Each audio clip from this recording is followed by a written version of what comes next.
Hoy tenemos un tema que viene en secuencia con lo que aprendimos la semana pasada. No sé si se acuerdan, la prédica se llamaba El principio. O sea, que debemos de regresar al principio. Es lo que Jesús nos dijo. Es lo que el Señor nos envió, nos motivó, de regresar al principio. ¿Por qué razón? Justamente porque lo que el hombre ha hecho es quitar lo que Dios puso al principio. Y cuando digo al principio, estoy hablando no solo del Antiguo Testamento, sino de la esencia de Dios mismo en el mensaje. Y el hombre ha puesto su mensaje por encima del de Dios. Hoy vamos a tener un mensaje ligado a ese que se llama derribado por una piedra. O podríamos decirle también derribado por la piedra. Vamos a estar mayormente en Primera de Samuel en el capítulo 17. Ahí es donde vamos a estar desarrollando nuestro tema. Una parte la voy a hacer narrada y la otra parte la vamos a hacer leída y voy a ir poniendo cada uno de los fundamentos para el mensaje que tenemos en esta noche. Vamos a darle gracias a Dios y vamos a pedirle su dirección a través del Espíritu Santo para que nosotros tengamos una mente receptiva y un corazón sensible. Ambas cosas, no solo la mente, sino el corazón sensible. ¿Por qué digo una mente receptiva y un corazón sensible? Porque podríamos conocer mucho y aplicar poco. Entonces no solo es conocer, sino ponerlo en práctica. No solo es oír, sino es obedecer. Vamos a darle gracias a Dios. Padre, te damos gracias esta noche, Señor, por la oportunidad que nos das una vez más de reunirnos. Sabemos, Señor, que somos seres humanos que no merecemos, Señor, ni de tu amor, ni merecemos de tu perdón y misericordia, Señor. Porque realmente, Señor, todos los días nos equivocamos contra ti, Señor. Pero sabemos que nos amas a pesar de nosotros y no gracias a nosotros. Te damos gracias y esperamos, Señor. Y cuando digo esperamos, lo digo en la esperanza de que el Espíritu Santo nos dé el entendimiento de lo que vamos a aprender hoy. Que podamos, Señor, hacerlo rema en nuestras vidas. Que podamos, Señor, tenerlo presente cada vez que vamos a hablar, cada vez que vamos a accionar y cada vez que estemos delante de otras personas que estén esperando ver un testimonio de quiénes somos. O por lo menos, Señor, que podamos reflejar lo que decimos ser. En tu santo nombre pedimos, Señor, que guíes mi boca, que guíes mis palabras, Señor, que guíes mi mente y que todos seamos receptivos, Señor, a tu mensaje. Oh Señor Jesús, te damos las gracias y bendecimos tu nombre. Amén. ¿Qué es lo que encontramos en 1 Samuel capítulo 17? Vamos a encontrar un mensaje que la mayoría de las personas conocemos. Casi creo que desde el más pequeño hasta el más grande ha escuchado hablar de David y ha escuchado hablar de Goliat. Pero como les decía en la prédica pasada o en el mensaje pasado, vamos a abordar los temas desde el principio. Y cuando digo desde el principio es desde el contenido que tenía en el momento que el escritor lo puso para que nosotros hoy lo podamos disfrutar, degustar si fuera comida, porque deberíamos de verlo como si fuera un alimento, que lo agarramos, lo saboreamos y que nos dé satisfacción, no a nuestro cuerpo, sino a nuestra alma. Pero si pudiéramos degustar, si pudiéramos saborear, no leeríamos tan a la ligera, no seríamos tan rápidos a la hora de abordar un texto bíblico, sino que veríamos y trataríamos de profundizar en lo que realmente Dios dejó para nuestras almas puesto ahí. Cuando David mata a Goliat, que se desarrolla en el capítulo 17, se da alrededor de una batalla que se da en el valle de Ela y el valle de Soco. Están ambos al frente, los filisteos a un lado y los de Israel al otro lado. Los de Israel en el lado de Soco y los enemigos en el lado de Ela. Ahí se juntan para hacer la guerra filisteos contra israelitas. El texto viene narrando, como le digo, no lo voy a leer en una parte. El texto viene narrando que dice que siendo Saúl rey de los hebreos, él estaba entre el grupo, él estaba entre el ejército, sale un paladín de los filisteos, el cual se llamaba Goliat. ¿Qué es un paladín? Un paladín era una persona que iba al frente y luchaba en nombre de todo un ejército. Supuestamente, y digo supuestamente porque era raro que se diera, si el paladín perdía, el ejército contrario se entregaba. Si el paladín ganaba, entonces ellos dominaban al ejército contrario. Era solamente para que muriera uno de todo un ejército. Pero eso no era así. Eso en realidad, en la práctica, no terminaba así. Siempre terminaban un ejército contra el otro destruyéndose. Siendo Saúl rey y comandante, cuando digo rey y comandante era porque era el que estaba al frente y debería de ser la identidad de ese pueblo a la hora de luchar. Lastimosamente, Saúl no tenía ni la autoridad moral, ni estaba con la valentía que requería para enfrentar no solo a este gigante, sino a todo el ejército filisteo, porque ya había sido desechado. Había sido desechado por Dios porque él no esperó a Samuel cuando tenía que hacer un sacrificio y Dios decidió desecharle a él por actuar bajo sus impulsos humanos y no bajo la dirección del sacerdocio que Dios había establecido a través de Samuel. O sea, Saúl, aunque quería hacer algo bueno, que era hacer sacrificios, estaba haciendo algo malo porque lo estaba haciendo fuera del orden de Dios. Entonces, podríamos nosotros estar haciendo aparentemente cosas buenas, pero si se hace fuera de la autoridad de Dios, no es algo que es de Dios, aunque así lo parezca. Saúl lo sabía, Saúl sabía que había sido desechado, se está enfrentando contra este ejército y Saúl sabía que había perdido el respaldo de Dios. Sale este paladín, Goliat, que tenía otros 4 hermanos, lo pueden estudiar más adelante en 2 de Samuel, en el capítulo 21, verso 22, donde menciona que David y sus siervos habían matado a otros 4 gigantes de Gat. Algunos teólogos, algunos maestros de Biblia y la mayoría de los predicadores dicen que David tomó 5 piedritas y las puso en el saco pastoril en referencia a estos 5 gigantes que él pensaba que tenía que matar a Goliat y que probablemente podrían estar los otros 4 detrás. Bueno, yo le diría que yo dudo mucho de esa aseveración porque David ni siquiera sabía quién era Goliat. Y lo dice en la pregunta, ¿quién es este incircunciso? Por lo tanto, David no estaba anticipando absolutamente nada de 5 gigantes, sino que hay una explicación un poquito más allá de lo que el texto quiere decir. Cuando este gigante de Gat se le enfrenta a David, lo primero que sale él es gritando. Y por favor, préstele atención a esto que estoy diciendo, gritando, porque es con palabras que él atacaba. Escoged entre vosotros a un hombre que venga a mí, decía el gigante Goliat. Eso lo ve en 1 Samuel 17:10. Como les digo, lo estoy narrando, por lo tanto ahí pueden seguir un poquito la lectura. Y les decía, que venga contra mí porque yo he desafiado. ¿A quién ha desafiado? He desafiado al campamento de Israel. Esta palabra desafiado ahí es una palabra aramea que está escrita en el texto que es Karafat, o voy a ver si lo pronuncio, lo digo bien. Karafat, que viene de kafar o de cubrir.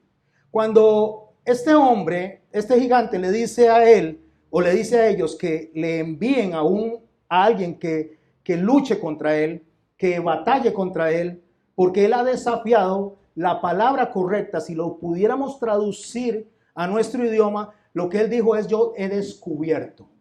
O sea, he avergonzado. Esto es importante porque cuando usted conoce la palabra correcta, aramea o hebrea escrita ahí, usted se da cuenta que el mensaje va más allá de un desafío simple. He avergonzado, dice. Cada día que él salía en la mañana y cada día que salía en la tarde y gritaba, él avergonzaba a ese pueblo, él avergonzaba a ese ejército, él avergonzaba a ese rey, porque no se atrevían a enfrentarlo. Entonces él gritaba: deme un hombre, dice, deme un hombre. Pero Saúl e Israel todos tuvieron miedo. Y dice el verso en el capítulo 17, en el verso 11, dice: por las palabras. Por favor, préstele atención a esto porque esto es sumamente importante para lo que vamos a aprender y para lo que vamos a desarrollar. Dice que tenían miedo por las palabras.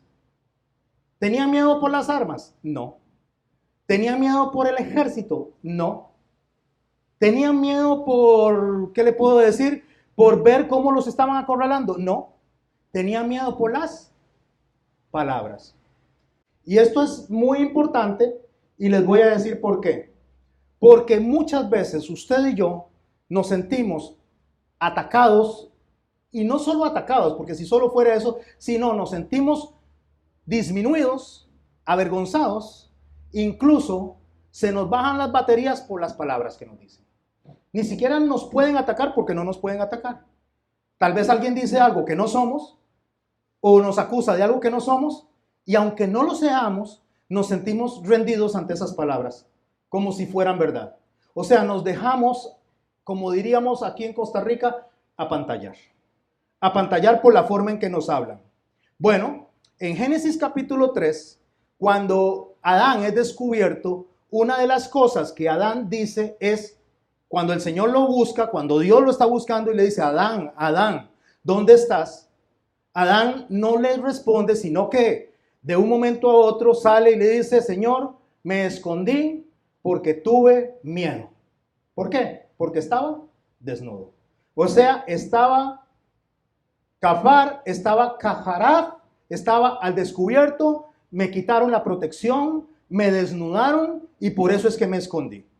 Bueno, mis hermanos, resulta que eso era lo que el pueblo estaba sintiendo porque el rey ya había sido avergonzado una vez y Dios le había dicho que le había sido desechado para darle a otro conforme al corazón de Dios el reinado y se lo iba a dar por siempre. ¿Qué hace el enemigo con nosotros? Nos acusa constantemente por lo que hemos hecho, por lo que hacemos, incluso nos acusa por lo que haremos. ¿Y cómo nos va a acusar por lo que haremos? Porque entonces nosotros vivimos en miedo. Vivimos en un constante miedo de tomar decisiones porque decimos, ¿y si me equivoco? ¿Y si hago lo que no es correcto? Y a veces, mis hermanos, nosotros tenemos que tomar decisiones porque el problema no es que nos caigamos, sino que nos levantemos de la caída. O sea, nos vamos a raspar todo el tiempo. Todo el tiempo nos vamos a equivocar. Solo hay uno perfecto que no se equivoca y ese es Dios. Solo nuestro Señor no se equivoca. Usted y yo tenemos que tomar decisiones, claro, agarrados de la mano de Dios a través del Espíritu Santo. Pero nosotros no podemos dejar que nos digan como le dijeron a David. Déjeme decirle que David era el menor de los hijos de Isaí, el menor de 8. Le decían el enano. Por decirle el más pequeño, no, pero en arameo era el enano, de una forma despectiva. Ese día, David fue a llevarle comida a los hermanos que pertenecían al ejército de Israel porque su papá le había dado esa orden, Isaí, y le dijo que les preguntara que cómo estaban esos hermanos.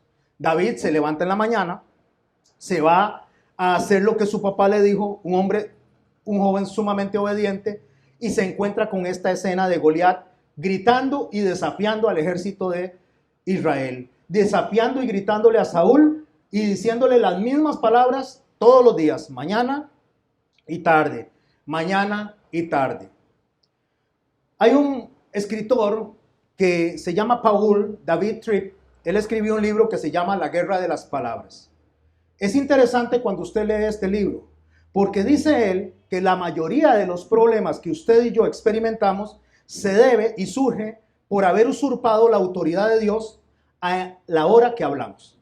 De la manera en que nosotros hablamos, lo que hacemos es provocar problemas porque nos metemos en el área que no nos toca a nosotros, sino que le toca ¿a quién? A Dios. Entonces dice que una vez que usurpamos la autoridad de Dios, nosotros lo hacemos debido a que decimos lo que queremos decir en el momento en que lo que queremos decir. O sea, hablamos en el momento menos propicio. Abrimos la boca cuando no hay que abrirla. Es como que usted venga y le diga a una persona que está alcoholizada y trate de llamarle la atención a esa persona alcoholizada. En el momento inoportuno, nosotros llegamos a tratar de ejercer a la otra persona una reflexión que no va a entender. O cuando una persona está totalmente encolerizada, que usted trate de que esa persona llegue al entendimiento, no lo va a llegar. En ese momento, esa persona ya explotó. Esa persona lo menos que quiere es que usted le hable. Por eso el proverbio dice que quien bendice a su hermano de madrugada, le será contado por maldición. O sea, lo que el proverbio quiere decir es que usted y yo sepamos cuándo abrir la boca y cuándo cerrarla. A veces abrimos la boca en el momento menos apropiado y usurpamos la autoridad de Dios. ¿Cómo yo usurpo la autoridad de Dios cuando abro mi boca? Bueno, si queremos entender un poco de esto, Podríamos leerlo en Judas 1:9 y leo este versículo donde dice, el mismo arcángel Miguel, cuando luchaba contra el diablo, disputándole el cuerpo de Moisés, escuche, no se atrevió a condenarlo con insultos. Si tienen aquí Reina de Valera, dice, no se atrevió a proferir maldición, sino que solamente dijo que el Señor te reprenda. Vea qué interesante, está peleando el arcángel con Satanás. ¿Y quién es Satanás? Enemigo. ¿Quién es Satanás? Mentiroso. ¿Quién es Satanás? Lo peor que pueda encontrarse cualquier ser humano en su vida. Y el arcángel Miguel, sabio, santo, el que lucha al frente de los ejércitos de Jehová, ¿qué hizo con su boca? Se contuvo. Dice, no voy a decir nada porque a mí no me toca hacer juicio. Usurpar la autoridad de Dios es cuando nosotros nos convertimos en lo boquiflojos que somos y hablamos más de la cuenta y decimos más de la cuenta en el momento menos oportuno y a la persona tal vez que no va a recibir nuestro consejo y tal vez ni le importa nuestro consejo.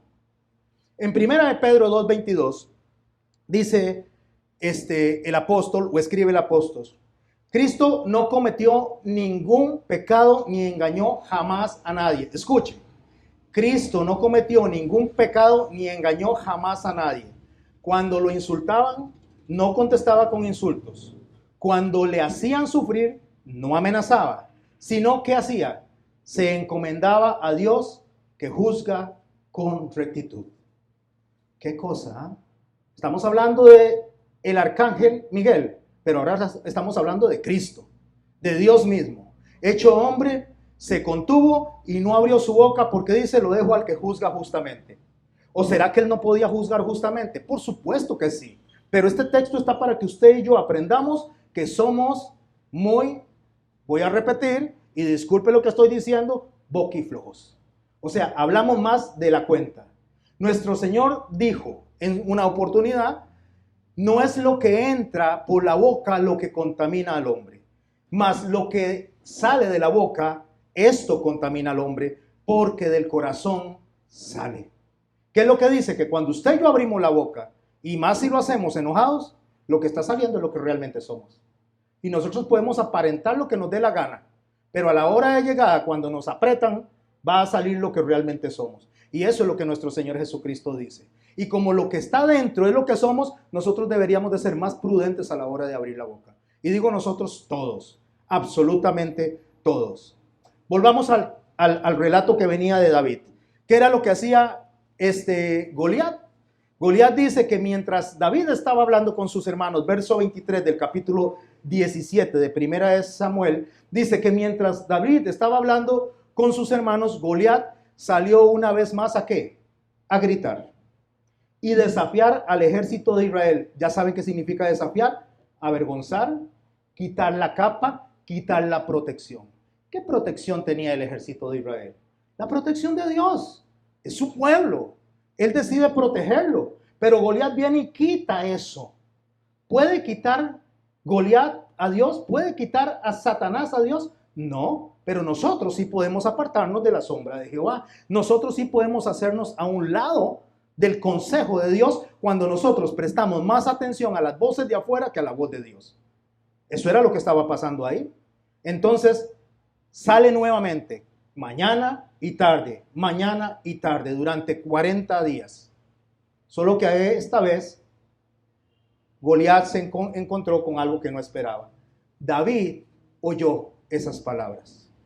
David escuchó lo que Goliat le estaba gritando al pueblo e insultando al pueblo mañana y tarde. Entonces David dice, verso 26, ¿quién es este? ¿Quién es este filisteo incircunciso para que provoque a los escuadrones del Dios viviente? ¿Qué es lo que está diciendo él? ¿Quién es este filisteo para que desnude, para que avergüence, para que infame o se le quite la fama al ejército de Israel? ¿Quién es este? O sea, ¿cómo es posible que un hombre que no lleva la protección de Dios avergüence a los que sí están protegidos por Dios? ¿Cómo es posible que un hombre que ni siquiera tiene la protección de Jehová, ni siquiera está al servicio de Jehová, haga disminuir y avergonzar a los que son hijos de Jehová? O sea, David lo que hace es llevar este argumento al campo teológico. Lo que quiere decir es, ¿cómo es posible que los que viven fuera del Señor hagan tener miedo a los que viven dentro del Señor? Nosotros muchas veces nos comportamos así. Nosotros dejamos que sea el exterior, que sean los problemas, que sean las circunstancias, en este caso tal vez la pandemia, la economía, que sea incluso los bancos, no importa lo que sea, que está tocando a su puerta, eso está fuera del alcance. Cuando digo fuera del alcance, estoy diciendo fuera de la protección de Dios. Dios no protege los problemas, Dios lo protege a usted y a mí. Ahí es donde debe entrar la fe. Debemos de entender en qué momento Dios va a intervenir en nosotros para sacarnos adelante. Que tal vez no es ya, pero puede ser mañana, puede ser pasado mañana, puede ser dentro de un año. Pero tenga la seguridad que lo que dice Pablo en Romanos 8:38, y sabemos que a los que aman a Dios todo les ayuda para bien, nos ayuda para bien en las circunstancias negativas también. ¿O qué es que Dios es menos hoy que ayer? Lo que pasa es que creíamos que Dios antes hacía milagros, que Dios hablaba por sueños antes, que Dios sanaba personas antes, pero hoy no. Hoy ya no es el mismo Dios, hoy es otro Dios. No, mis hermanos, es el mismo Dios ayer, hoy y siempre. Si antes hablaba por sueños, hoy lo hace. Si antes hacía milagros, hoy lo hace. Si antes sanaba personas, hoy lo hace. Y si en ese momento David está diciendo, ¿quién es el que avergüenza al ejército de Israel? ¿Quién es el que descubre? ¿Quién es el que desnuda al ejército de Israel? Ese incircunciso, ese que Dios no lo favorece. Déjeme decirle que a usted y a mí Dios nos favorece. Y por lo tanto no hay nadie que nos pueda avergonzar, no hay nadie que pueda hacernos tropezar si usted y yo no lo permitimos. ¿Cómo lo estaba haciendo Saúl? Saúl lo estaba permitiendo, el ejército lo estaba permitiendo. ¿Cómo estaba pasando eso? Con palabras. Solo palabras. Ni siquiera llegaba al frente para matarlos. No había matado ni a un solo de ellos. Solo hablaba, gritaba y vociferaba. Y ahí estaban todos en un puro temblor. Quiero mencionar algo antes de seguir con el relato. En Proverbios 30, un proverbio o todo un capítulo escrito por un hombre que se llamaba Agur, hijo de Jaque. Algunos eruditos dicen que este es otro nombre de Salomón. Otros dicen y le atribuyen a otra persona no muy definida en la Biblia, Agur. La verdad es que mi intención no es saber realmente si era Salomón o no era Salomón. La intención mía es mencionar algo que está en el verso 24 de Proverbios 30. Y esto nos ayuda a nosotros a conectarnos con David y a conectarnos con usted y conmigo. Dice el proverbista, sea Agur o sea Salomón, 4 cosas son de las más pequeñas en la tierra, dice. 4 cosas son de las más pequeñas en la tierra. Y las mismas son más sabias que los sabios. Las hormigas, menciona él. ¿Por qué las hormigas? Pueblo no fuerte, dice, pequeñito. Y en el verano prepara su comida. ¿Qué hacen las hormigas que no hacen los sabios? Espera, se anticipa a los problemas, se anticipa al invierno, se anticipa a las lluvias, a las inundaciones y se prepara para cuando venga lo difícil. Más sabias que nosotros. Nosotros, sabiendo y anticipando días difíciles porque lo dice la palabra de Dios, lo que hacemos es hacer loco. Malgastar nuestro tiempo, malgastar nuestra salud. Todos no hacemos como las hormigas. ¿Quién es más sabio? ¿Usted, yo o las hormigas? Bueno, dice el proverbista que las hormigas es más sabias que nosotros. Los conejos. ¿Usted ha visto cuando a alguien le da miedo, cómo le dicen? Es más miedoso que un conejo. Tiembla como un conejo. Los conejos, dice, pueblo no fuerte. En el verano, ¿qué? Ponen su casa sobre la piedra. ¿Sabe qué hay que ser conejo? Reconoce su debilidad, reconoce que no va a poder ganar y se mete entre las piedras para que el depredador no lo alcance. Nosotros más bien nos exponemos como pueblo y salimos en Facebook criticándonos unos a otros, pretendiendo saber más que los otros, criticando al que sabe menos que nosotros. ¿Y sabe qué hace la gente? Si estos que son creyentes ni se ponen de acuerdo, ¿cómo me van a convencer a mí? ¿Por qué? Porque somos tan boquiflojos y vamos a decir letriflojos, porque en Facebook o en las redes no se habla, se escribe, pero somos muy escriflojos y ponemos demasiado. más de lo que deberíamos de poner. En vez de bendecir, estamos atacándonos unos a otros. Es increíble ver cómo predicadores atacan a predicadores, en lugar de estar dedicándose a hacer lo que tienen que hacer. Eso pasa justamente con los seres humanos. Los seres humanos, sabiéndose débiles, en lugar de protegerse, se exponen, especialmente los creyentes.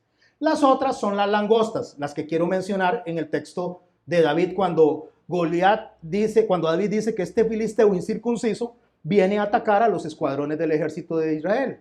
Las langostas se reúnen en cuadrillas, o lo que se conoce como escuadrones. ¿Para qué? La langosta agarra y barre absolutamente todo. Si una langosta, si un escuadrón, un grupo de langostas pasa, no queda absolutamente nada de un cultivo. ¿Por qué? Porque se organizan. Y nosotros, en vez de organizarnos como cuadrillas, nos dividimos. En lugar de ser un ejército que vaya creciendo, va decreciendo. Entonces usted ve que las congregaciones se dividen constantemente y cuando ya agarran un poquito de cuerpo se vuelven a separar. Y cuando agarran un poquito de cuerpo se vuelven a separar. Eso no es sabio, dice el proverbista. ¿Son más sabios que las langostas que nosotros? Porque en lugar de organizarnos, nos desorganizamos. Esos son los escuadrones a los que se está refiriendo él. O sea, dice David, ¿cómo es que las langostas se pueden organizar y ustedes no se pueden organizar para atacar a este filisteo incircunciso? O sea, se dejan de vencer solo porque lo ven grande. No, ni siquiera por eso. Porque es un bocón. Y como es un bocón, le creen todo lo que dice y no están creyendo lo que Dios dice. Y la otra que dice la araña. La araña dice que atrapas con la mano. Esa araña también es más sabia que los sabios. ¿Por qué? Porque esta araña que usted atrapa con la mano, ¿sabe dónde vive? En los palacios del rey, dice. Usted llega y salen arañitas por todo lado, y salen arañitas por debajo, y el ejército del rey no las espanta. Ahí viven las arañitas, viven tranquilas. Entonces, siendo insignificantes, viven donde vive el rey.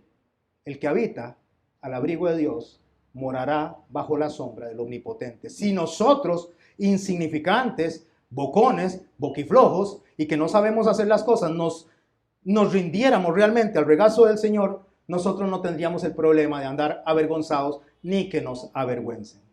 Bueno, lo que pasaba ahí es que David, siendo pequeñito, por su tamaño, había sido menospreciado por su papá, por sus hermanos y hasta por el rey. Pero a él eso le dio nada. Porque David viene y se va a enfrentar a ese que los ejércitos tenían miedo de enfrentar, que Saúl tenía miedo de enfrentar. Entonces en el verso 32, ahora sí, voy a leer con ustedes, y dijo David a Saúl, no desmaye el corazón de ninguno a causa de él. Tu siervo irá y peleará contra este filisteo. Dijo Saúl a David, no podrás tú. Ahí empiezan las palabras negativas. Usted no va a poder. Usted no es capaz. ¿Por qué no es capaz? Usted no puede ir contra ese filisteo. No puede pelear con él porque tú eres un muchacho y él un hombre de guerra desde su juventud. Qué interesante. Ya Saúl había hecho un análisis de David y porque lo vio pequeñito y lo vio jovencito, dice, usted no puede. ¿Cuántas veces nosotros, siendo hijos del rey, estando bajo la sombra del rey, la gente nos ve con menosprecio y no nos permite a nosotros avanzar? Y cuando digo avanzar, no estoy diciendo ni en división, ni en falta de comunión entre nosotros. Avanzar como las cuadrillas, avanzar bien organizados en favor del reino de los cielos. ¿Usted se imagina si la iglesia estuviera unida hoy? ¿Usted se imagina lo que nosotros como iglesia unida estaríamos haciendo hoy si realmente estuviéramos unidos y no fuéramos un montón de personas que a la menor o a la mayor salimos a levantar otro edificio? Lo que quiero explicarme es esto, mis hermanos. Cuando usted llega a un lugar donde no está de acuerdo con lo que se dice, cuando usted llega a un lugar cuando no está de acuerdo con lo que se hace, ¿qué es lo que hace? Entonces voy y me pongo lo que a mí me gusta. Y eso divide. Y el reino dividido, dijo Jesús, no prospera. Gracias que es Jesucristo el que saca adelante esto. Porque si fuera por nosotros, mis hermanos, estaríamos extintos. Ya no existiríamos como iglesia. Bueno, David no se preocupa de lo que le están diciendo, no se preocupa del menosprecio del rey, sino que le dice, tu siervo era, por favor, préstele atención, era. ¿De dónde venía él? De cuidar las ovejas de su padre. ¿Qué le dijo su padre? Vaya y busque a sus hermanos a ver cómo están. Y oiga cómo inicia David. Tu siervo era pastor de las ovejas de su padre. ¿Por qué David habla en pasado? Porque él había recibido unción. Él había sido escogido como rey. Él sabía que una vez que Dios lo puso en el camino, en el sendero, nada lo iba a desviar de ahí. Ya era pastor. Ahora voy en la dirección que Dios me puso. David creía en las palabras de Dios, no en las palabras del boquiflojo que estaba al frente. Estaba creyéndole a Dios lo que había puesto en sus manos y lo que había confiado en sus manos. Le había confiado su pueblo, le había confiado un reino. Y David dijo, yo era pastor de ovejas, de las ovejas de mi padre. Y cuando venía un león y un oso, tomaba algún cordero de la manada, yo salía tras él y le hería, y lo libraba de su boca. Y si se levantaba contra mí, yo le echaba mano. O sea, no era que le atacaba con una piedra, no era que agarraba una ametralladora, que no existían en ese entonces, no era que le mandaba un ejército, yo lo tomaba con la mano, dice. Yo le echaba mano, dice, ¿y qué hacía él? De la quijada le hería y lo mataba. Fuese león, fuese oso, tu siervo lo mataba. Y este filisteo incircunciso será como uno de ellos, porque ha provocado, voy a subrayar, ha avergonzado, ha menospreciado, ha difamado al pueblo de Israel. O sea, ha provocado al ejército del Dios viviente. Estos hombres, que son mis hermanos, están temerosos, pero yo no me voy a poner temeroso. Estos hombres, que son mis hermanos, están asustados, pero yo no me voy a asustar. Porque si nos organizamos, y voy a empezar por mí, si nos organizamos en cuadrillas, si nos organizamos correctamente, todos ustedes van a estar muertos al llegar la tarde. Eso es lo que le está diciendo. Y continúa diciendo, añade David, verso 37, Jehová me ha librado de las garras del león y de las garras del oso. ¿Cuántos de ustedes el Señor los ha librado de la muerte? ¿Quién dice amén?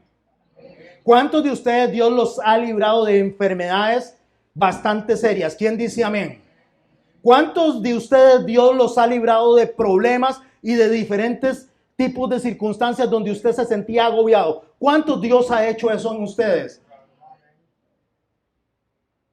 Añade David, Jehová me ha librado de las garras del león y las garras del oso, y él también me librará de la mano de este filisteo. Si Dios nos ha librado, Dios nos librará. Si Dios es Dios antes, Dios es ahora. Dios es antes, ahora y después. Él es eterno, Él es perfecto, Él es santo, Él es inmutable. Y no tenemos por qué tenerle miedo a las palabras del boquiflojo. Porque el boquiflojo solo eso hace, gritar y de ahí no puede pasar. También me librará de la mano de este boquiflojo. Y dijo Saúl a David, ve y Jehová esté contigo. Y tomó su cayado en su mano, escogió 5 piedras. Escogió 5 piedras del arroyo y las puso en el saco pastoril, en el zurrón que traía, y tomó una honda en su mano y se fue hacia el filisteo. Mis hermanos, estas son las 5 piedras que la mayoría de la gente dice, porque habían 4 gigantes más. Con Goliat, ¿cuántos? 5. Pero si usted se va al principio, si usted se regresa al principio, si usted logra, gracias mi hermano, si usted logra ver a Jesucristo en el principio, porque él se lo dijo a los fariseos, si ustedes fueran a los escritos de Moisés, a los salmos y a los profetas, me verían a mí porque de mí hablan. Si nos devolviéramos al principio, esas 5 piedras no tienen que ver nada con esos gigantes. 5 significa misericordia, como 5 son las capas del tabernáculo. 5 es misericordia, como 5 son los pasos de la salvación. 5 es la misericordia, como 5 son las ofrendas dadas de Dios hacia Dios por parte de nuestro Señor Jesucristo. La primera ofrenda correspondía en la justificación, el holocausto. Ese es el primer paso, esa es la primera piedra. La primera piedra era matar al enemigo, quitarle la cabeza al enemigo para que usted dé las siguientes pasos. Porque la segunda piedra, para sacarla, correspondía a la limpieza, a apartarse del pecado, o lo que sería pasar por el lavacro con el fin de que usted y yo dejemos de lado lo que nosotros éramos, para que ya dejemos de ser y seamos, que ya no seamos pastores, sino que seamos reyes, para que dejemos de estar atados atrás y nos podamos fijar hacia el frente, porque lo que está atrás ya quedó atrás. Cuando usted y yo anhelamos lo que está atrás, dice el Señor en Proverbios, que esto no es sensato, esto no es inteligente. Lo inteligente es ver hacia el frente. Lo inteligente es saber que tengo que entrar por la tercera piedra al lugar santo para poder llegar entonces a las otras últimas dos piedras. Esto lo digo rápidamente, porque las últimas dos piedras son las que vamos a hablar en este momento. El sacrificio por el pecado y el sacrificio por la culpa. Dios sacrificó a su Hijo con los primeros 3 ofrendas que referían a la persona de Cristo de olor grato, para que hiciera 2 ofrendas más que son de olor no grato. Una es por el pecado y la otra es por la culpa. ¿Por qué? Porque cuando nosotros nos equivocamos, cuando nosotros pecamos, nos sobreviene la culpa. Pregunta: ¿cuántos de ustedes pecaron durante los últimos años? ¿Quién dice amén? Veo que no hay pecadores aquí, solo yo seguramente. ¿Cuántos han pecado en los últimos años? Nosotros hemos pecado todos, ¿verdad? ¿Y sabe cuándo hacemos, nos vemos para atrás? ¿Cómo nos vemos? Nos vemos y decimos: si yo no hubiera hecho esto, si yo no hubiera tomado estas decisiones, si yo no hubiera dado esta respuesta, si yo no hubiera. Y Dios dice: ya no vea para atrás. Los hubiera se quedaron atrás, vea para adelante. Porque cuando usted va para atrás, el enemigo viene y en la mañana y en la tarde le grita: usted tuvo la culpa. Y otra vez en la mañana sale y le grita: usted tuvo la culpa. Y nuevamente en la mañana y en la tarde sale y le dice: usted tuvo la culpa. Y sabe que usted dice: sí, yo tengo la culpa. Pero el Señor cargó esa culpa en la cruz del Calvario. Por eso es el sacrificio de la culpa. Porque el Señor dice: yo te salvé, yo tiré la primera piedra, yo derribé al enemigo, yo le corté la cabeza, ahora usted es salvo por mi sangre. Sus pecados han sido redimidos. Ahora empiece a funcionar según lo que usted es.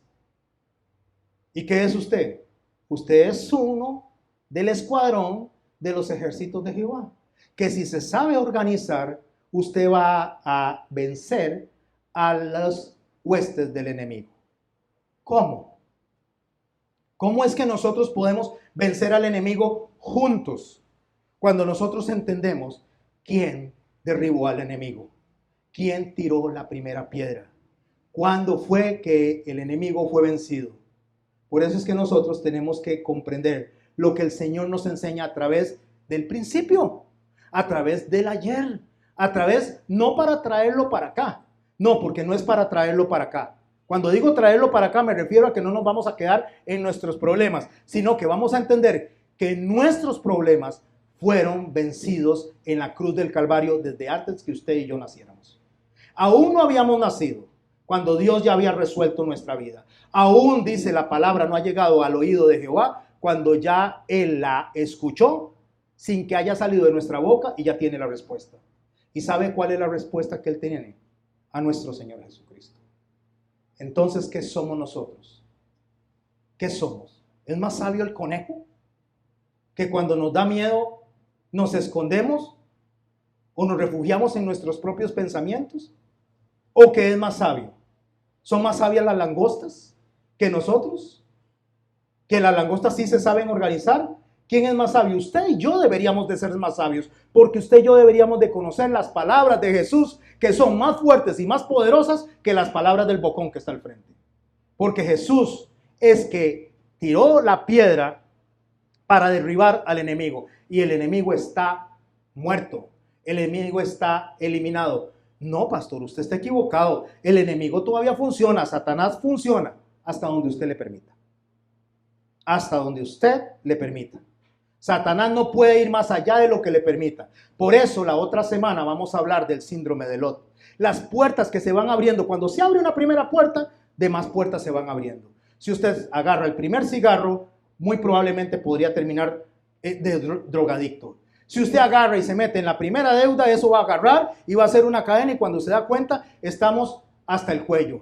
Si usted viene y se sienta con una mujer que no es su esposa a tomarse en solitario una copita, es muy probable que vaya a terminar en otro lado donde usted no se lo había imaginado. Es la primera puerta la que se abre. Y esa primera puerta que se abre puede llevar a otra y a otra y a otra. Y eso se conoce como el síndrome de Lot. Y la otra semana vamos a hablar de eso enganchados con el principio. Entonces, ¿cuál es la primera piedra que se tiró? ¿Cuál es la primera piedra que derribó al gigante? ¿Cuál es la piedra por la cual el texto, la prédica que yo estoy dando dice derribado por una piedra o derribado por la piedra?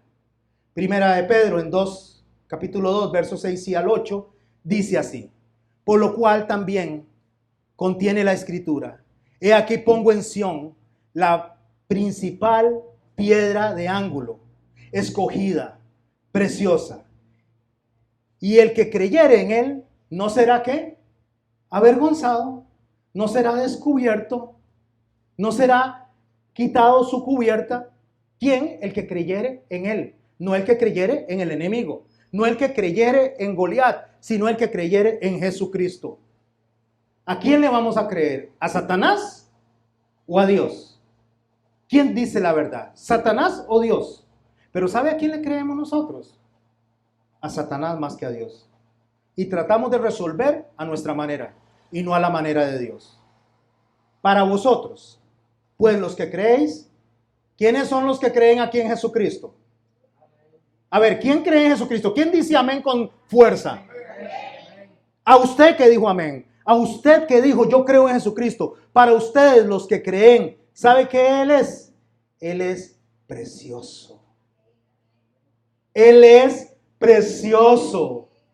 Él es precioso para los que creen, dice. Y esa piedra que los edificadores desecharon, para usted y para mí, ha venido a ser la cabeza del ángulo. ¿Qué significa ser cabeza de ángulo? ¿Qué significa ser la cabeza que corona? Lo que el Señor está diciendo en la piedra que corona, que es cabeza en el ángulo, que es en la construcción, se está refiriendo a los arcos griegos, perfeccionados por los romanos. Yo no sé si ustedes han visto las casas cuando tienen un arco como de, ¿cómo se llama esto? Ladrillos. Bueno, ellos hacían arcos para hacer los coliseos con piedras enormes de toneladas. Entonces, se iba montando una piedra sobre la otra y se iba sosteniendo con cruces de madera hasta llegar a la piedra de arriba. Esa era la principal. Esa piedra principal era una especie de cuña que se metía donde las dos columnas se sostenían y no se caían. Si esa piedra se quitaba, todo se caía. Si esa piedra se mantenía, todo se sostenía. Él llegó a ser la piedra que sostiene todo. Él llegó a ser la piedra eterna que sostiene a su iglesia. Y por eso la iglesia no va a perecer en las manos de Satanás. Porque Él lo dijo y Él lo prometió y Él lo va a sostener. Porque lo que Él comienza, Él lo perfecciona y Él lo termina. ¿Quién lo dice? Dios. ¿Quién lo asegura? Dios. ¿Y quién lo ratifica? Jesucristo. Mateo 7, 24 al 29, el Señor nos dice: cualquiera pues que me oye estas palabras. ¿Cuáles palabras? Las que Él dice. Y las hace. ¿Ve qué interesante? No es solo oírlas, no es solo aprenderlas, sino ponerlas en práctica. Cualquiera que me oye estas palabras y las hace, le compararé a un hombre prudente que edificó su casa sobre la roca. Escuche, preste atención, por favor.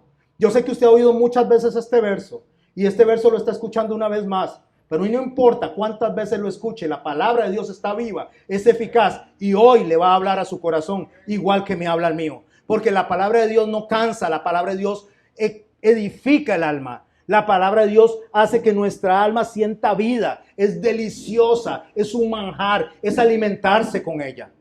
Y Él dice: descendió la lluvia y vinieron los ríos y soplaron y golpearon aquella casa. ¿Qué vino? Problemas. ¿Qué vino? Vinieron deudas. ¿Qué más vino? Dificultades, enfermedades y el boquiflojo diciendo: por culpa suya. Todo eso que tiene usted es por culpa suya. Usted se equivocó. Pero el hombre que se agarra de estas palabras, donde el Señor dice, vengan a mí los que están cansados y cargados, y yo los haré descansar, ¿le va a creer a Dios o le va a creer a Satanás? Le creemos a Dios que dice, vengan y yo los haré descansar. En el mundo hallaréis aflicciones, pero no teman, ya yo he vencido al mundo. Pedro lo dijo, ¿a quién iré si solo tú tienes palabras de vida? El que oye mis palabras y las hace, dice, le compararé a ese hombre, dice, que le pasaron todos esos problemas, pero la casa no cayó porque estaba fundada sobre la roca. Y la roca es Jesucristo. Pero cualquiera que me oye estas palabras y no las hace, la compararé con el hombre insensato que edificó su casa sobre la roca. Y escuche lo que le pasó. Descendió la lluvia, vinieron los ríos, soplaron los vientos, dieron con ímpetu contra aquella casa y la casa se cayó. ¿Cuál es la diferencia entre el uno y el otro? El fundamento. Los problemas son los mismos. Todo lo que le pasó es lo mismo. Lo que varió es en quién puso su fe. ¿A quién le creyó? ¿Al bocón o a Dios? Sea Dios veraz y todo hombre mentiroso. Y cayó y fue grande su ruina. Y cuando terminó Jesús estas palabras, la gente se admiraba de su doctrina, enseñanza, porque les enseñaba como quien tiene autoridad y no como los escribas y fariseos. Cuando él dice estas palabras que yo les he dado, estas palabras son las que tienen que fundamentarlo. Estas son las palabras que ustedes tienen que recordar, oírlas y ponerlas en práctica. ¿A qué palabras se refería él? Nos devolveríamos hasta el verso 1. No lo voy a leer, solo se las voy a narrar rápidamente. Pero dice, no juzguéis con un juicio injusto. O sea, no hagan y usen su palabra, su boca, para hablar lo que no les toca. O sea, déjenme el juicio a mí. Yo me encargo de eso. Así que debemos nosotros de reconocernos a nosotros mismos antes de ir al otro. Debemos de ver la paja en nosotros antes de ir al otro para enfrentar el pecado del otro. No es que no lo confrontemos. Sí, confróntelo, pero en autoridad moral. No confrontar algo cuando estamos haciendo otra cosa. No estar confrontando a la gente en el Facebook cuando nosotros en casa tenemos un montón de basura escondida debajo de la alfombra. Y nos creemos mejores que los demás, nos creemos lo máximos y nosotros necesitamos también resolver nuestro problema delante de Dios antes de ir a enfrentar al otro. Sí, enfrente al otro, pero primero sanee su casa. Primero ordene su casa. Porque si yo no ordeno mi casa y quiero ordenar la del otro, lo que estoy haciendo es algo que va en contra del propósito de Dios. Eso es parte de lo que él viene enseñando antes de decir que el que escucha mis palabras, estas que estoy diciendo, y las hace. ¿Qué más es lo que dice él? Bueno, cuando vaya a decirle algo a alguien, todo tiene propósito. Dios no tiene nada en despropósito. Así que no le tire lo santo a los perros. No eche las perlas delante de los cerdos. No sea que las pisoteen y las despedacen. O sea, hable cuando tiene que hablar, en el momento que tiene que hablar, con las palabras adecuadas y no solo eso, con la persona correcta. Porque si no es la persona que lo que va a agarrar es agarrar lo que usted dice y tirarlo a la basura, no pierde el tiempo. Hay gente, mi hermano y mi hermana, con la cual no hay que perder el tiempo. Porque por mucho que usted quiera convencerlos, no los va a convencer. Van a estar encerrados en su propia opinión, van a ser necios en su propia sabiduría y no le va a importar lo que usted le diga, así le ponga todos los argumentos bíblicos al frente, va a decir esto es lo que yo soy, esto es lo que yo quiero y le van a decir hasta que Dios los mandó. Y eso, mi hermano, el Señor dice, no le deis lo santo a los perros, ni echéis vuestras perlas delante de los cerdos, no sea que se os pisoteen y os despedacen. Yo creo que más claro no lo puedo explicar que lo que explicó nuestro Señor Jesucristo. Tenemos que saber actuar conforme a la voluntad de Dios, no hacerle a los demás lo que nosotros no queremos que nos hagan. Nosotros debemos de hacer conforme a lo que nosotros queremos recibir. Sea hospitalario, bendiga, hable, haga lo que usted quiere que le hagan, usted hágaselo a las otras personas. Pero si las otras personas rechazan eso, el Señor viene hablando, entonces pase usted por la puerta estrecha. Pase usted por el angostum. ¿Sabe qué es la puerta angosta? El angostum. Angostum es pase por la aflicción. No le queda otra cosa.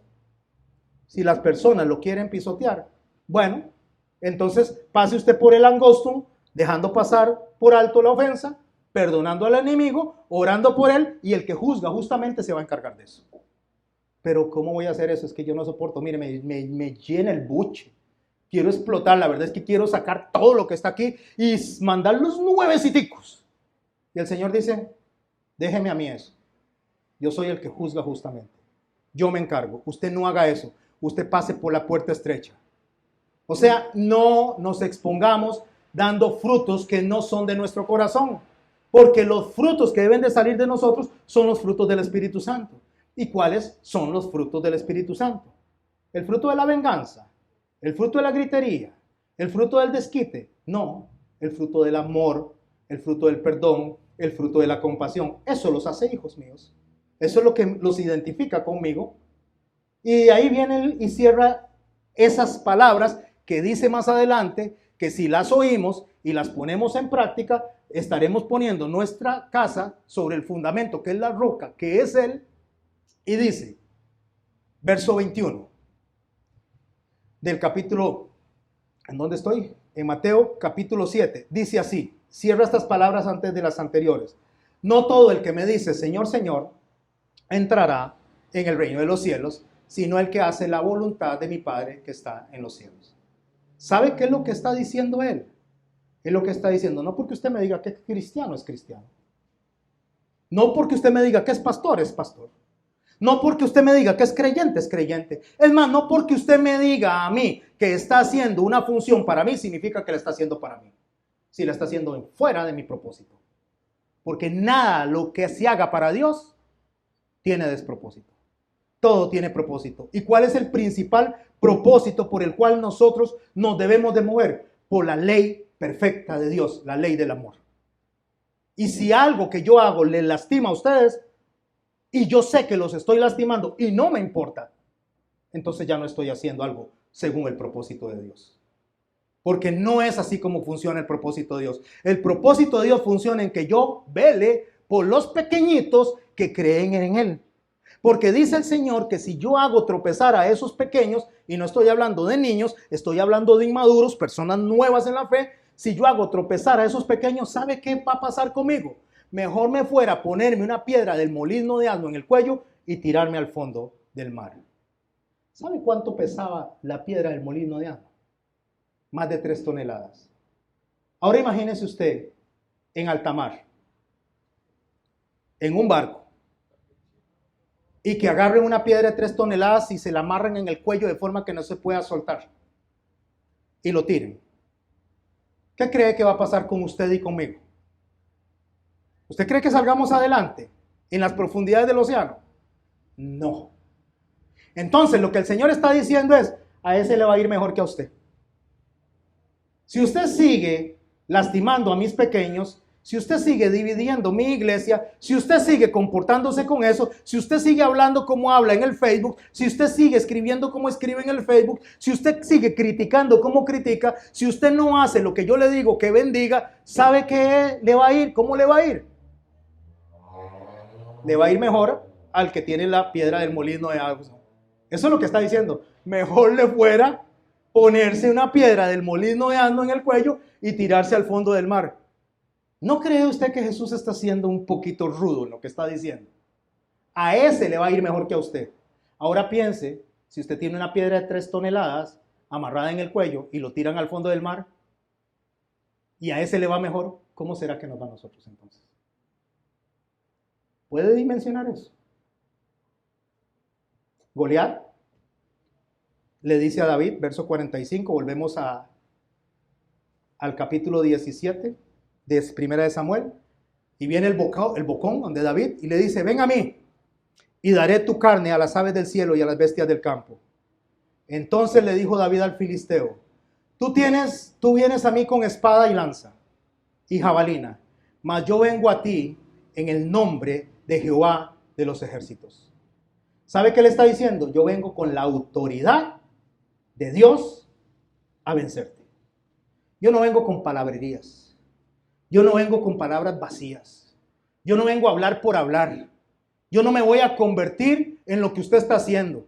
Yo vengo a usted en la autoridad de Jehová de los ejércitos. Vengo en el nombre de Jehová de los ejércitos, el Dios de los escuadrones de Israel, que aunque están asustados, si se saben organizar, van a vencerte. Y yo los voy a organizar. Yo les voy a enseñar a ellos por dónde caminar. Porque ese ejército al que usted ha provocado, al que usted ha avergonzado, yo lo voy a defender. Soy pequeño. Tal vez me consideras como una arañita, pero estoy en la casa del rey. Y en la casa del rey nadie me vence. Entonces, David, Jehová te entregará hoy en mi mano, y yo te venceré y te cortaré la cabeza, y daré hoy los cuerpos de los filisteos a las aves del cielo, a las bestias de la tierra, y toda la tierra sabrá que hay Dios en Israel. Y quiero decirle una cosa, mis hermanos. Cuando David dice esas palabras, las espadas estaban al otro lado. Las armas estaban al otro lado. Todo estaba al otro lado. Él tenía solo ¿qué? 5 piedritas. Pero tenía la principal, la primera piedra, la de ángulo, la que representa a Cristo, la que iba a matar al enemigo y le iba a cortar la cabeza. Y añade en el verso 47, y sabrá toda esta congregación que Jehová nos salva con espada y con lanza, porque de Jehová es la batalla, y Él los entregará en nuestras manos. ¿Con qué salva Jehová? Con espada, con ejército, con sus palabras. Con sus palabras. Solamente abra la boca y hable la palabra de Dios, y usted le va a quitar la cabeza al enemigo. Solamente mencione la palabra de Dios y usted va a avergonzar al enemigo. Cúbrase con la palabra de Dios. Deleítese con la palabra de Dios. Regrese al principio donde nos mandó Jesús. No se avergüence de los libros del Antiguo Testamento. No se avergüence de las normas del Antiguo Testamento. No se avergüence de los mandamientos del Antiguo Testamento. Porque el Dios de ayer es el mismo ayer, hoy y siempre. Y aconteció que cuando el filisteo se levantó y echó a andar para ir al encuentro de David, David se dio prisa. Se sentó David. Uy, qué miedo. Voy a ver si me quito el tiro. No, se dio prisa. Aquí vengo. A ver, ¿qué es lo que quiere conmigo? Y corrió a la línea de batalla contra el filisteo. Y metiendo David su mano en la bolsa, tomó allí una piedra y la tiró con la honda e hirió al filisteo en la frente. Y la piedra quedó clavada en la frente y cayó sobre su rostro en tierra el filisteo. Y dice el verso 50, así venció David al filisteo con honda y piedra. E hirió al filisteo y lo mató sin tener David espada en su mano. Cuando David hace esto, dice el texto, y con esto cierro, y de unos versos del Salmo 118, dice que David tomó la espada, la sacó de la vaina y le cortó la cabeza al filisteo. De la misma manera que Dios le cortó la cabeza a Satanás. La forma de pensar de Satanás no debe operar en nosotros. ¿Tenemos problemas? Sí. ¿Tenemos dificultades? Sí. ¿Nos hemos equivocado? Sí. Pero vamos a derribar hoy a ese enemigo con una sola piedra. Y esa piedra se llama Jesús. Y contra él no hay nada ni nadie que lo pueda vencer. Cuando él dice que él vence con una sola piedra, cuando él dice que él cumple con lo que hace, David lo escribe en el Salmo 118 de esta manera, verso 19. Abran las puertas del templo, que quiero entrar y dar gracias al Señor. Esta es la puerta del Señor, y por ella entrarán los que le son fieles. Te doy gracias, Señor, porque tú me has respondido, porque tú eres mi Salvador. Escuche, la piedra que los constructores despreciaron se ha convertido en la piedra principal. Esto lo ha hecho el Señor, y estamos maravillados. Este es el día que el Señor ha actuado. Estemos contentos y felices. Estemos contentos y felices. Hermano y mi hermana, póngase de pie. Voy a despedirme con una oración. Y después viene don Carlos para despedir el culto. Y dice la palabra de Dios que Dios vio que la tierra estaba desordenada y vacía. Vio Dios que la tierra estaba ¿cómo? Desordenada y vacía. Caótica, dice el texto hebreo. Estaba en un caos. Yo no conozco su vida. Ni tampoco conozco por lo que está viviendo o pasando. No conozco por las angustias que le pueden gritar en la mañana y en la tarde. No conozco por lo que le demanda en la mañana y en la tarde. Pero sí conozco a Dios, que escucha su corazón angustiado. Y yo le digo que lo único que está haciendo Dios es preparándonos. Nos está preparando para los tiempos que vienen. Vienen tiempos difíciles, mis hermanos. Vienen tiempos de persecución. Vienen tiempos de verdadera angustia. Y si hoy usted no puede pasar por alto una ofensa, ¿cómo lo va a hacer después? Si hoy no puede soportar lo que está soportando, ¿cómo lo va a hacer después? Cierre los ojos y escuche este canto mientras yo me preparo para orar. Y préstele atención a cada letra, a cada palabra, porque sin dolor no hay ganador. Si le dijeron a usted que siendo hijo de Dios no iba a tener problemas, le mintieron. Si le dijeron que usted viniendo a los pies de Cristo se iba a enriquecer, le mintieron. Si le dijeron a usted que cuando llegaban del Señor no se iba a volver a enfermar, le mintieron. Si le dijeron a usted que todo le iba a salir bien, le mintieron. Y lo que quiero decirle es que todos tenemos altos y bajos, días buenos y días malos. En la mañana y en la tarde el enemigo te acusa y me acusa. Pero Dios le dice a usted y a mí que aprendamos en medio de nuestras pruebas, en medio de nuestras aflicciones, porque Él ya le cortó la cabeza al gigante. ¿Cantamos, Jamie? Bueno, cante usted. Cierre los ojos, por favor. Concéntrese. Métase en el canto. No, sin dolor no hay ganado. Todo cuesta un valor por el cual hay que luchar. A pesar de tropezar, ¿de qué importaría ganar? Si fue tan fácil llegar a la meta y al final, ¿qué más habrá? Sí, lo sé, a veces hay que ser golpeado para poder crecer y alcanzar un poco más de madurez, porque no habría forma de saber manejar lo que vendrá. Sí, Jesús. Y aunque Gracias, Señor. el dolor irá en sus tiempos, Gracias, Señor, por el dolor. Gracias por las dificultades, Señor. pero Dios no nos quitará, Porque sabemos que tú, Señor, nos tienes asidos de tu mano. más tiempo del que podamos soportar.